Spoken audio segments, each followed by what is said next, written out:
नमस्कार, आप देख रहे हैं लखनऊ का अभिमान न्यूज और मैं हूं आपके साथ ज्योतिका। आइए रुक करते हैं खबर की ओर। राज्यसभा में गूंजा हाई कोर्ट जज के घर नकदी मिलने का मामला, धनखड़ का सवाल, खुलासे में देरी क्यों? दिल्ली हाई कोर्ट के एक जज के घर से कथित तौर पर नकदी बरामद होने का मामला शुक्रवार को राज्यसभा में भी गूंजा। सभापति जगदीप धनखड़ ने कहा कि वो इस मुद्दे पर व्यवस्थित चर्चा के लिए कोई व्यवस्था ढूंढेंगे। सभापति ने और क्या कहा, आइए जानते हैं। दिल्ली हाई कोर्ट के एक जज के घर से कथित तौर पर नकदी बरामद होने का मामला शुक्रवार को राज्यसभा में भी गूंजा। सभापति जगदीप धनखड़ ने कहा कि वो इस मुद्दे पर व्यवस्थित चर्चा के लिए कोई व्यवस्था ढूंढेंगे। सुबह के सत्र में इस मुद्दे को उठाते हुए कांग्रेस सांसद जयराम रमेश ने न्यायिक जवाबदेही पर सभापति का जवाब मांगा और उन्हें इलाहाबाद उच्च न्यायालय के एक न्यायाधीश के खिलाफ महाभियोग के संबंध में लंबित नोटिस की याद दिलाई। रमेश ने कहा, आज सुबह हमने दिल्ली उच्च न्यायालय के एक न्यायाधीश के आवाज से भारी मात्रा में नकदी बरामद होने के चौंकाने वाले मामले के बारे में पढ़ा।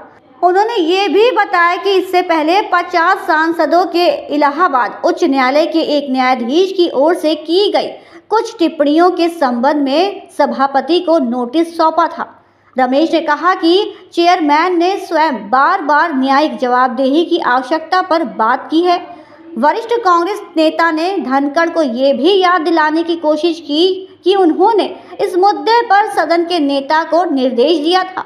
उन्होंने कहा, मैं आपसे अनुरोध करता हूं कि कृपया इस पर कुछ टिप्पणियां करें और न्यायिक जवाबदेही बढ़ाने के लिए प्रस्ताव लाने के लिए सरकार को आवश्यक निर्देश दें।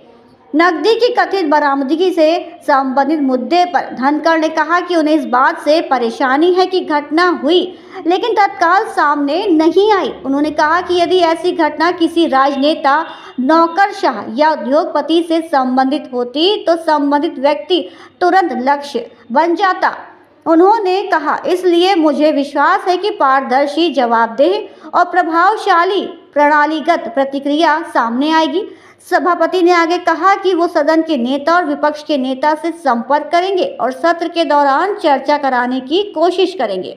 एक वरिष्ठ वकील ने शुक्रवार को दिल्ली उच्च न्यायालय के समक्ष न्यायमूर्ति यशवंत वर्मा के आवाज से कथित तौर पर भारी मात्रा में नकदी बरामद होने पर दुख और आश्चर्य व्यक्त किया।